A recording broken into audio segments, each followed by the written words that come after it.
Okay, the Clemente Figuera. I saw something on paper that I was like, whoa, mind-blowing. So I'm just doing a manual test, spinning the commutator by hand and watching the bulbs so you can see what happens here when I do it two different ways.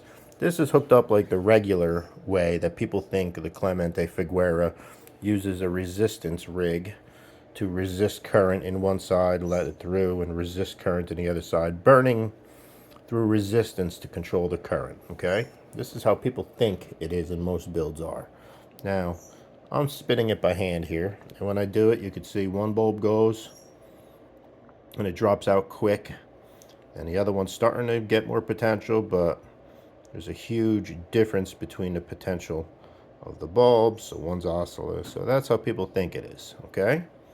Now that's interesting, as it is, but I don't think that's correct now. I'm going to do a little flipping of the power. Now remember, the patent doesn't show where the battery or the generator, the power source hooks up. Okay, we assume it's like this. Let me do something different.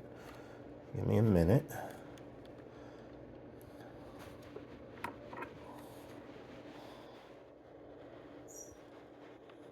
Let me see if this is it. It gets a little confusing. Yeah. Okay. Now I'm good. Now I didn't change anything with the resistor. It's still using the resistor. It's still using the commutator. I'm just powering it in a different way. Now look, both bulbs are on at the same time. And I'm going to manually spin it like I was. Now watch. One bulb's full brightness. Look how smooth this is now. One's not going off anymore. See, even that one's still on. Now this one. Now look. Look at that.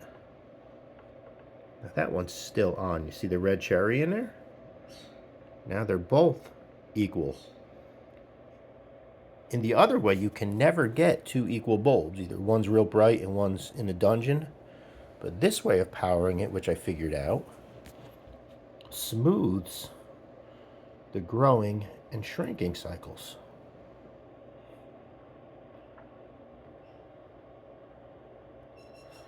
Now, this also does a lot more once I explain and show what's going on, probably in another video. But now the bulb isn't being resisted by the resistor. It's actually acting as a current diverter, which diverts current away from the bulb. So instead of positive going into the resistor, positive is going right into the bulb, and a positive could go into the resistor or it could go into the bulb. It's going to take the path of least resistance mostly. So it's a parallel connection where the positive comes in, not a series connection, a parallel, and it either allows current to go through the bulb and complete the path, or it allows current to go through the resistor rig to complete the path, diverting it away from the bulb. And the spectacular thing is when we divert it away from the bulb goes down, but it's not going down because we're resisting it. It's because we're freeing the path, the opposite path. So any induction back to the primary doesn't have to go through the resistor. It could just complete the path in a perfectly smooth way.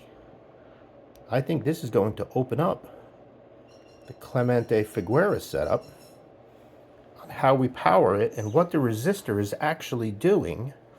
It's not limiting the voltage or the current coming into the transformers, but it's acting like a diverter, a water diverter, diverting the current which way it goes, either through a parallel connection. So the positive, again, could either come through the bulb to complete the path, or it could go through the resistor away from the bulb to complete the path.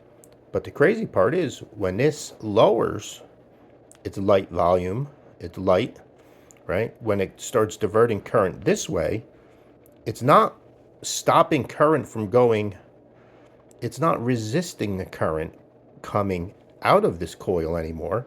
It's actually opening this path. It's totally flipping the Figuera on its head from what most people think is happening. Then the whole thing gets smooth. And you no longer have all those one wave collapsing before the other one's growing and no way to synchronize them. By opening the paths correctly, you flip the whole thing upside down, and you're no longer limiting current going into the coils, but by resisting them. You're limiting it by giving it a better path alternatively, so it could choose a freer side and not flow through there without restricting that side. So follow the forum, mooker.com, and link is in the description. I'm gonna see what this sucker does because it's pretty phenomenal.